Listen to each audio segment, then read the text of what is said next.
News खबरें आपकी नज़रिया हमारा। आदाब नाजरीन, KTN खिलाफत न्यूज़ में आपका स्वागत है। मैं हूं शकील सिद्दीकी। नाजरीन, आपको बता दें कि नरही करबला, जिसे मोतमुद दौला करबला भी कहा जाता है या करबला आगामीर के नाम से भी जाना जाता है, इसे लेकर अभी KTN खिलाफत न्यूज़ ने खबरें भी चलाई और इंटरव्यूज़ भी चलाए। इसी मसले पर एक बार फिर हमारे साथ मौजूद हैं अल्लामा ज़मीर नकवी साहब। उनसे जानने की कोशिश करते हैं क्या कुछ इसमें और मामला है। नकवी साहब, जिस तरह से करबला आगामीर के बारे में उसकी खरीद फरोख्त को लेकर KTN खिलाफत न्यूज़ ने 3 इंटरव्यूज़ चलाए, उन इंटरव्यूज़ का असर हुआ, आगे क्या कुछ इसमें ख़ास हुआ है, इसके बारे में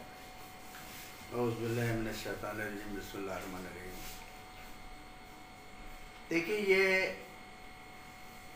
आगामीर साहब जो थे मरहूम नवाब, ये नवाबीन अवध के वज़ीर थे और इनका एरिया जो आज नादान महल पार्क है, ये आगामीर पार्क कहलाती है, जिसमें आज पार्किंग बन गई है। सरकार ने पार्किंग बनवाई है उसमें।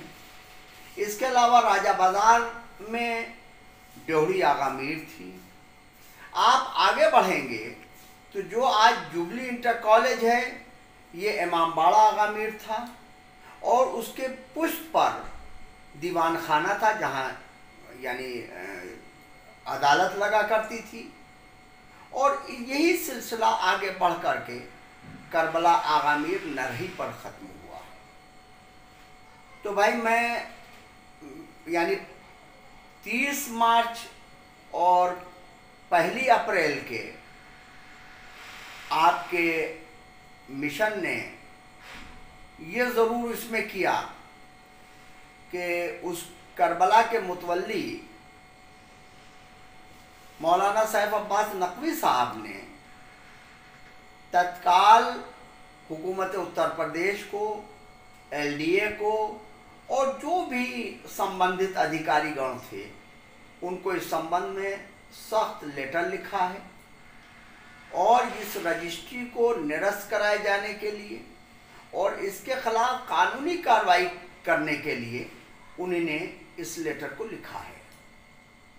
मैं तो ये भी चाहूँगा, भाई जुबली कॉलेज है, गवर्नमेंट ने, भाई गवर्नमेंट उसको हमें दे दे, उसकी भाई उसकी जगह गवर्नमेंट के पास तो बहुत से ऐसी जगहें हैं इस वक्त जहाँ वो कॉलेज स्थापित कर सकती है, ट्रांसफ़र कर सकती है।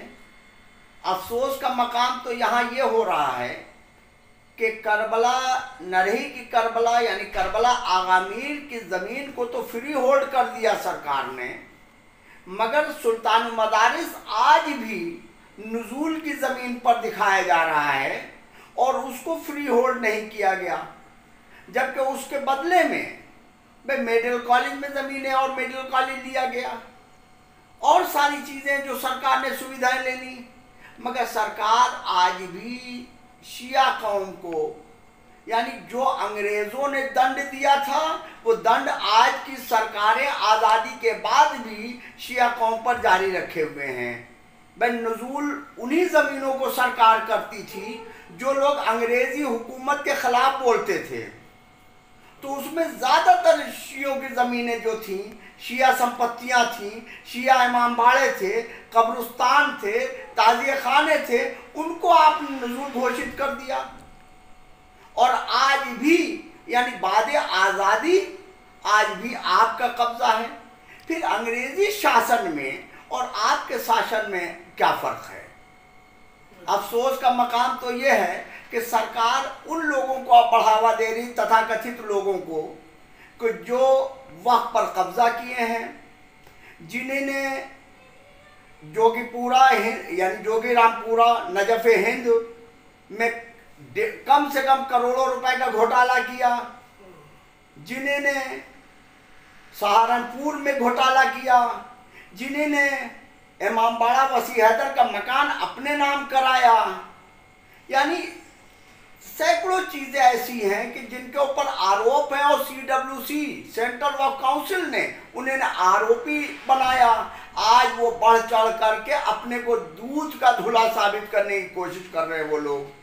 और ऐसे लोगों, ऐसे गिद्धों की नजर है, वक़्त को फिर लूटने के लिए तैयारी हो रही है एक दूसरी। लिहाजा हम मौलाना से, हुकूमत से यही गुजारिश करेंगे कि कम से कम आप छान करके उन लोगों को भेजें कि जो वक़्त का तहफ़्फ़ुज़ कर सके, जो वक़्त को चला सके और वक़्त की अहमियत समझते हों।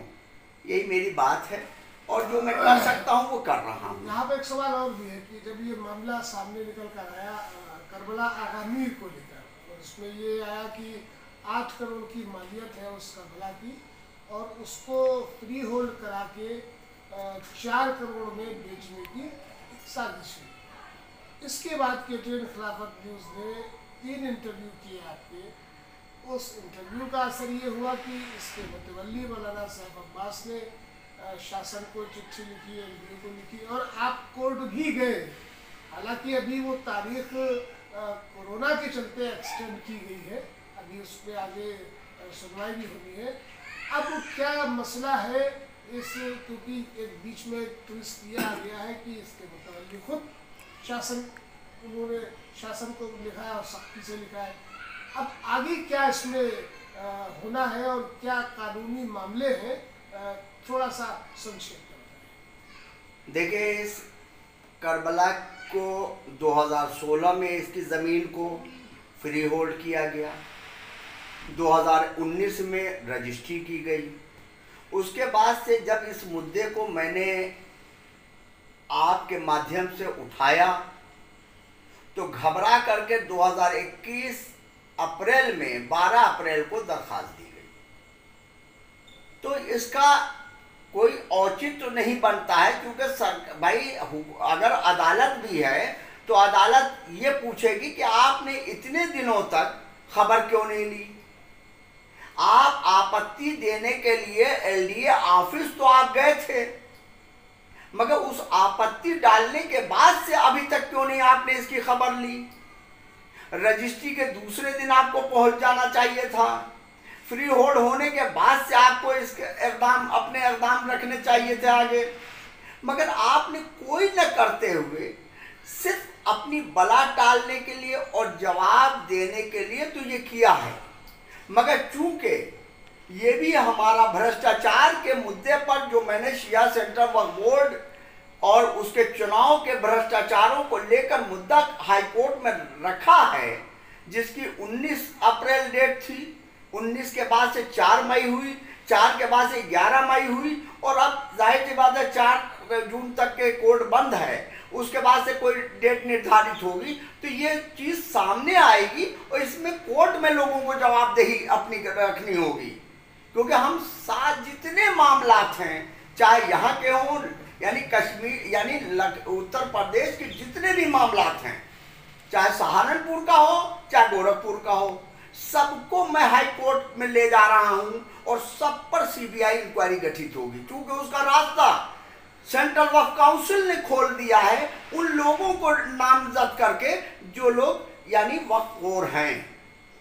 तो मैं अपनी कार्रवाई जारी रखे हुआ हूँ, बस आपका ताउन चाहिए और खुशनुदी मौला के लिए, खुशनुदी अल्लाह के लिए मैं ये काम कर रहा हूँ। मैं अपनी ज़ाती किसी मफाद के लिए नहीं, ना अब तक मैं कहीं का मुतवल्ली हूँ, ना कोई वफ़ की जायदाद मेरे कब्जे में है, ना कहीं से मैंने वफ़ का फ़ायदा उठाया। लिहाजा इसीलिए चीख कर सीना ठोक करके मैं यानी बात करता हूँ और अपोजिशन जो मेरा है वो मेरे खिलाफ कोई एक सबूत नहीं ला पा रहा है।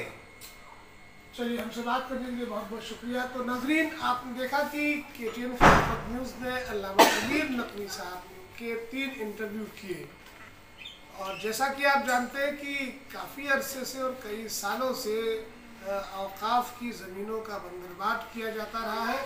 इसी मसले को लेकर KTN खिलाफत न्यूज़ ने इंटरव्यू दिखाया, जिसका असर ये हुआ कि अब इस मामले पर करबला आगा मीर को लेकर शासन प्रशासन को चिट्ठी मुतवल्ली के जरिए लिखी गई है। फिलहाल अब इस पर सरकार का अपना क्या रद्द-ए-अमल होगा, इसे अभी वक्त पर छोड़ना होगा। आभार।